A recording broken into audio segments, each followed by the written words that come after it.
Você quer chegar bem no final da sua jornada espiritual, não quer? Imagino que sim. Como fazer isso? Como que nós podemos começar uma vida com Deus e seguir de maneira triunfante e vitoriosa e não cair no meio do caminho? Essa é uma pergunta importante porque o próprio apóstolo Paulo fez um alerta. Em 1 Coríntios capítulo 10, versículo 12, ele diz: quem julga, quem pensa que está firme, cuide-se para que não caia. Quando ele diz assim, cuide-se, ele diz vigie, fique esperto, observe. E é interessante que nós percebemos na Bíblia a história de muitas pessoas que começaram bem a sua caminhada com Deus, mas terminaram mal, não chegaram ao fim da linha da mesma maneira como começaram. Por exemplo, Judas começou sua vida espiritual como um discípulo escolhido pelo Senhor Jesus Cristo. Ele terminou a sua vida cometendo suicídio, cheio de remorso, e a fama que restou sobre ele é de que ele é o traidor. Saul começou como o primeiro rei de Israel, ungido pelo Senhor, um homem de grande importância e grande poderio militar, um rei respeitado. Terminou sua vida por ter se afastado do Senhor, vendo seus filhos morrendo em uma batalha e logo em seguida cometendo suicídio para que não fosse capturado pelos filisteus. A Bíblia diz de um Demas, um determinado discípulo nos dias de Paulo, que começou como discípulo, mas amou o mundo, amou o presente século e se afastou do caminho do Senhor. Nós podemos também acrescentar a igreja de Éfeso. Os efésios formaram uma igreja firme na palavra, comprometida com a doutrina, que refutava falsos ensinos, batia de frente com falsos profetas, mas o veredito dado a essa igreja em Apocalipse é que os efésios abandonaram o primeiro amor, se esfriaram, se afastaram do caminho inicial. Pessoas, igrejas que começaram bem, mas terminaram mal. Mas nós temos na Bíblia também o relato de pessoas que começaram mal, ou começaram bem, e o mais importante, terminaram bem. Nós temos Moisés. O início da sua trajetória foi de um homem descontrolado, que saiu para defender os hebreus do seu próprio jeito, acabou matando o egípcio, precisou fugir. Deus trabalhou em sua vida e o final da sua vida é que ele é um líder manso, submisso, respeitado, uma referência não somente para o povo de Israel, mas também para a igreja. Nós temos Josué, que começa a sua trajetória como auxiliar de Moisés, e durante todo o período de transição entre o Egito e Canaã, ele se mantém fiel, e 40 anos depois do início do seu ministério, nós temos na Bíblia as famosas palavras: eu e minha casa serviremos ao Senhor. Josué termina a sua vida firme com o Senhor, um líder respeitado e comprometido com o Senhor. O que dizer de Saulo, um homem religioso, sem Cristo, que odiava o Evangelho, odiava os cristãos? As palavras finais do apóstolo Paulo podem ser essas: combati o bom combate. Ele, com idade avançada, caminhou com Cristo, foi crescendo, crescendo, e chegou no final da sua vida uma profundidade espiritual muito grande. Nós temos também João, o apóstolo, que quando Jesus o chama, ele é um homem explosivo. Ele quer que as pessoas que se opõem a Jesus sejam castigadas com fogo do céu, mas ele termina a sua trajetória como apóstolo do amor. E ele está preso, um preso político na ilha de Patmos, e ali recebendo revelações que deram origem ao livro de Apocalipse. Pessoas que começaram mal ou começaram bem, mas o mais importante, elas terminaram bem. A minha pergunta para você é: como isso é possível? E a minha proposta, de maneira muito simples, é oferecer a você, no livro de Provérbios, 4 estratégias fundamentais e eficazes para você terminar bem a sua vida cristã. Eu quero dizer que se você abrir mão dessas estratégias e não segui-las, você não vai terminar bem. Mas se você levar a sério essas 4 estratégias, você tem tudo para terminar a sua vida com o Senhor. Lá na frente, um dia, terminar bem, firme, tendo crescido e se aprofundado com o Senhor. Primeiramente, veja comigo Provérbios capítulo 1, versículo 1 e 2. Aqui nós temos o propósito deste livro.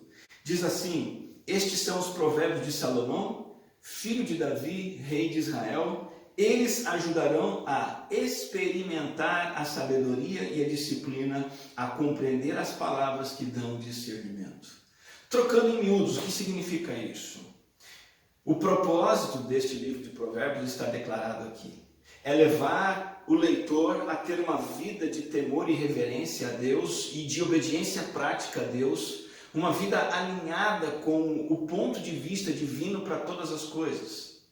A opinião de Deus perfeita para a vida e para a prática, e para que as pessoas que lerem este livro terminem bem as suas vidas com Deus. Pois bem, se Provérbios tem esse propósito, como atingir esse propósito?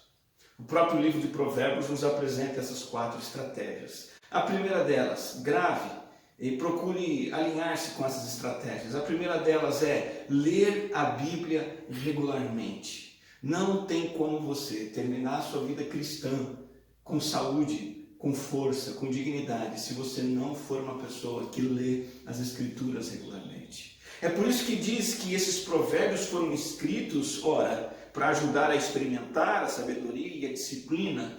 Eles foram escritos para serem lidos. A Bíblia é para ser lida sem moderação. E o alvo da leitura das Escrituras, e não somente de Provérbios, é esta vida sábia na presença de Deus. É uma vida de acordo com o padrão de Deus, de acordo com a vontade de Deus. E o alvo é justamente compreender o que está escrito para fazer o que está escrito, para ser corrigido, ser confrontado, e isso traz grande benefício.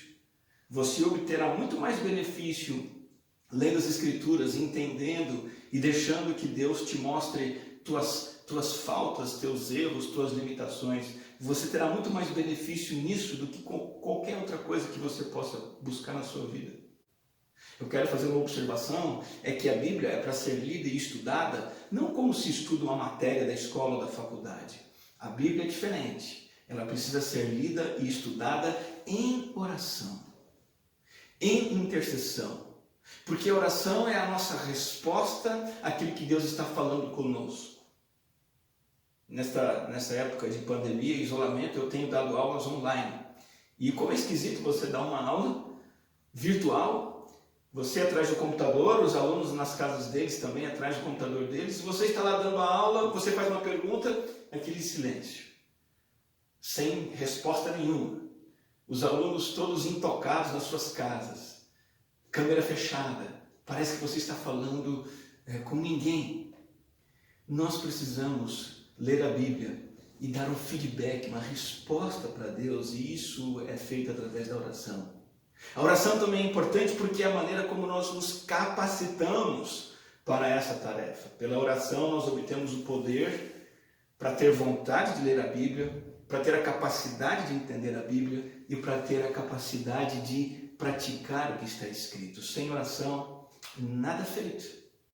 Eu convido você a pensar em entrar no nosso plano de leitura bíblica anual. A nossa Igreja Batista Fonte Morungaba tem proposto mês após mês e convidado as pessoas a lerem as Escrituras e juntas lerem livros e trechos da Bíblia diariamente. Faça isso. Isso é necessário para que você termine bem a sua caminhada com o Senhor. Você já imaginou ir a um médico que nunca leu um livro de medicina? Você já imaginou ir a um mecânico que nunca leu um manual sobre o motor do carro?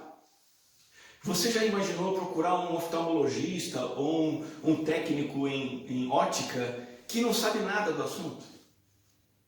Assim também é mais insano ainda você esperar ser um cristão que não conhece as Escrituras. É impossível. Primeira estratégia é ler a Bíblia regularmente. Mas vamos para a segunda. A segunda estratégia para você ficar firme até o fim é seguir o conselho de pessoas maduras.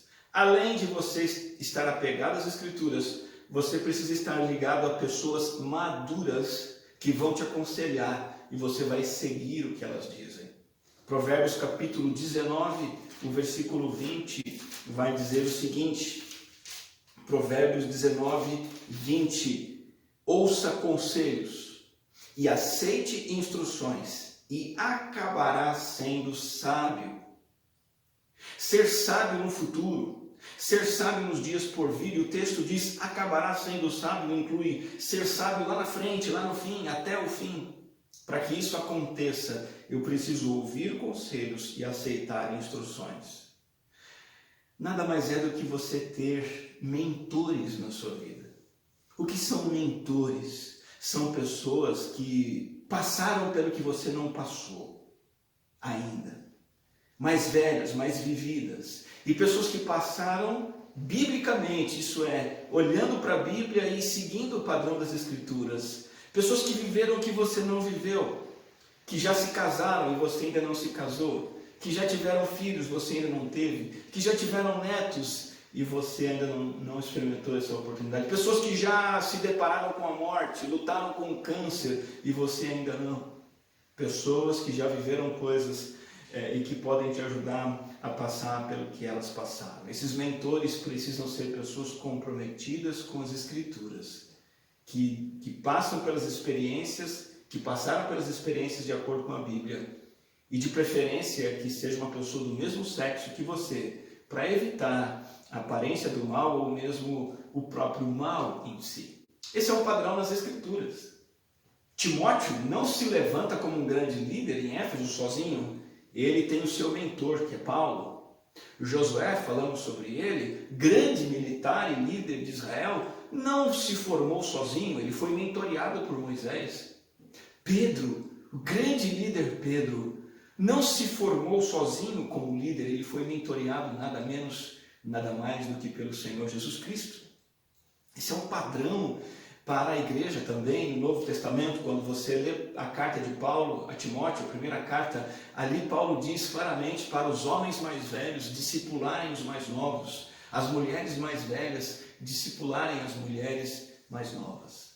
O mentoreamento, ele tem dois formatos. Ele pode ser um mentoreamento regular, que é quando você se vincula a um mentor, uma pessoa mais velha do que você, do mesmo sexo, e traça um plano com essa pessoa de se encontrar todas as semanas, durante um tempo, minutos, horas, para tomar um café, uma refeição, e ali conversarem sobre a vida e você receber a ajuda que necessita.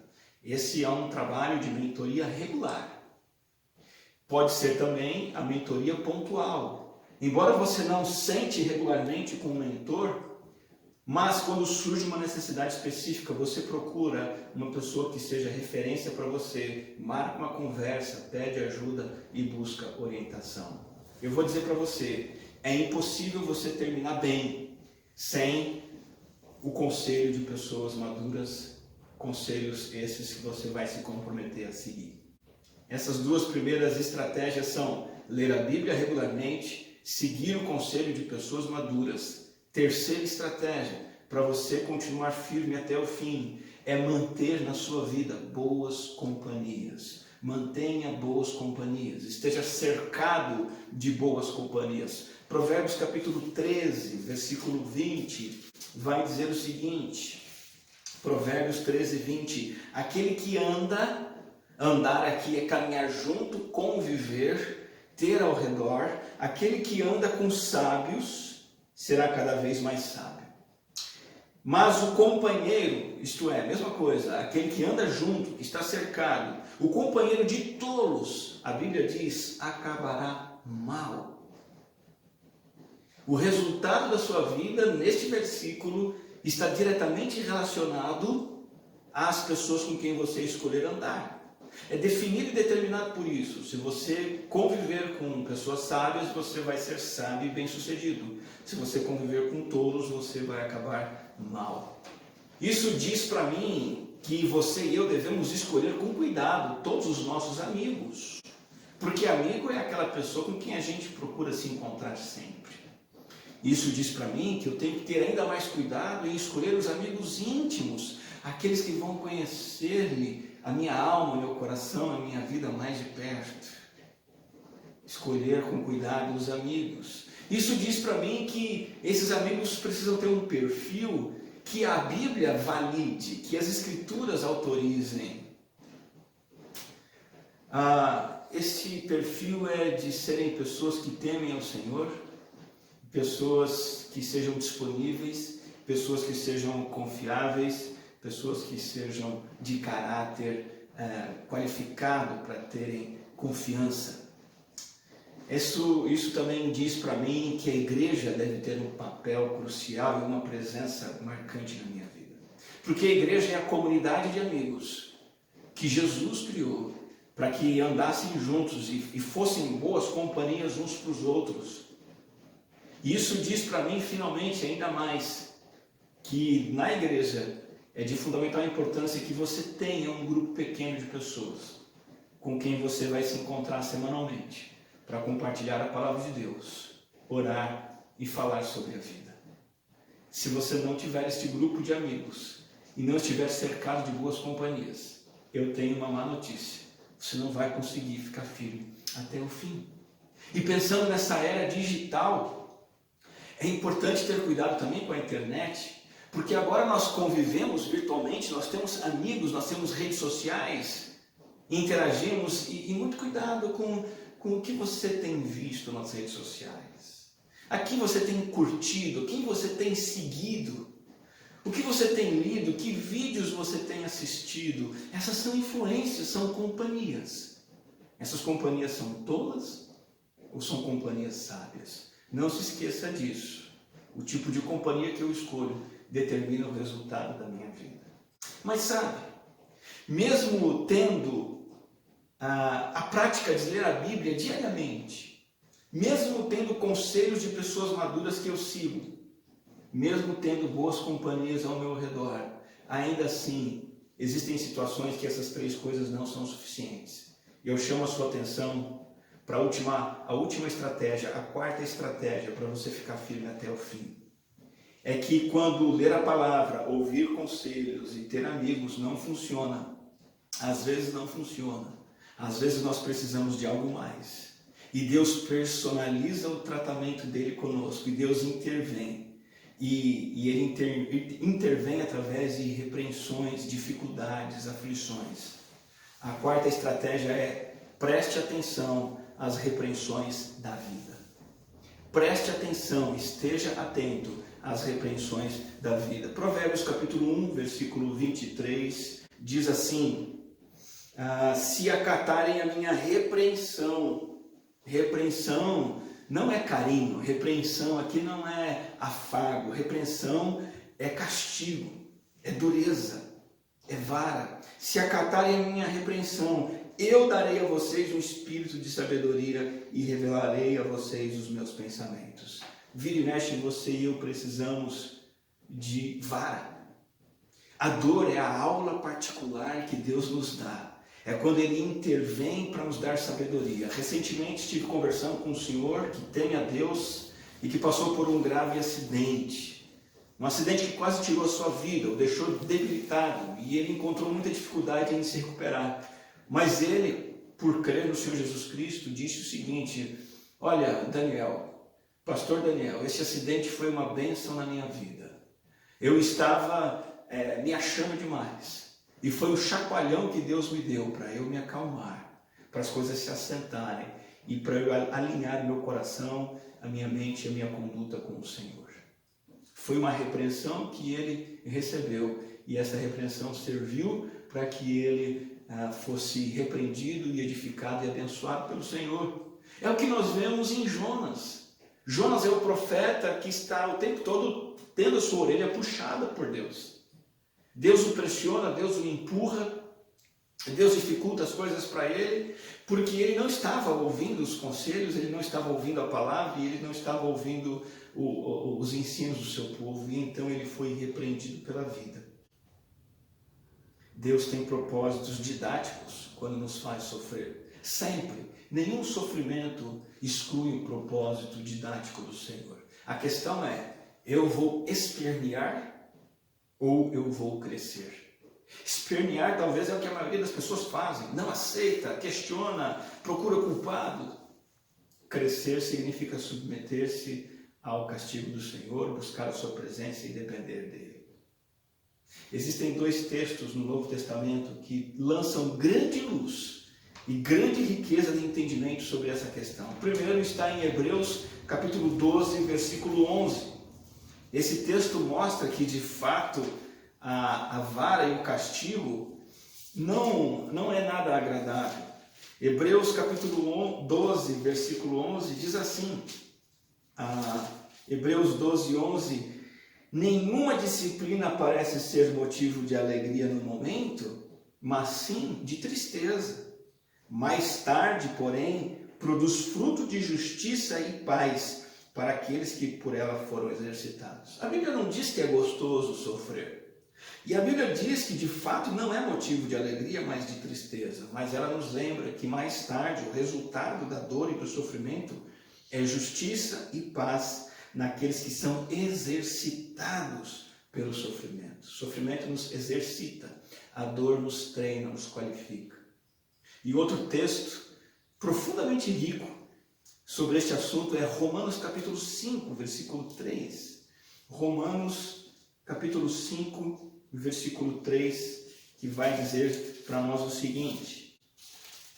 Romanos 5, 3. Há uma linha de sequência lógica da disciplina do sofrimento aqui nesse texto. Preste atenção nessa linha.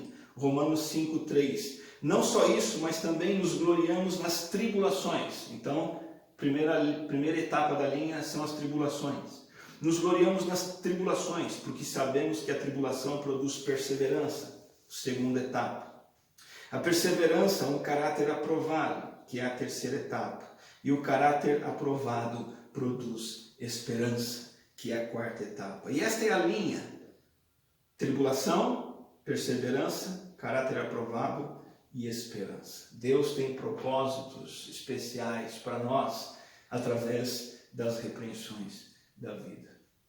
O que você pode fazer de prático com essa palavra que você ouviu? Eu quero sugerir duas coisas bem práticas. Primeira, adote este plano de crescimento espiritual apresentado no livro de Provérbios. Implemente isso na sua vida. Memorize essas 4 estratégias e coloque elas em prática. Comece hoje.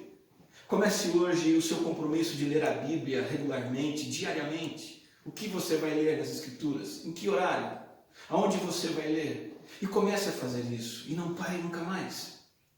Em segundo, procure pessoas maduras que vão te aconselhar. Marque um encontro. Quem é essa pessoa? Aonde você vai se encontrar com ela? Em que horário?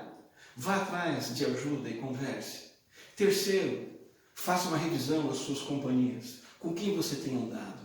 A igreja tem sido a sua prioridade em termos de companhia e convívio? Ou você tem convivido mais com pessoas ímpias do mundo? Não se esqueça, companheiro dos tolos acabará mal. Em quarto lugar, esteja atento à dor e ao sofrimento.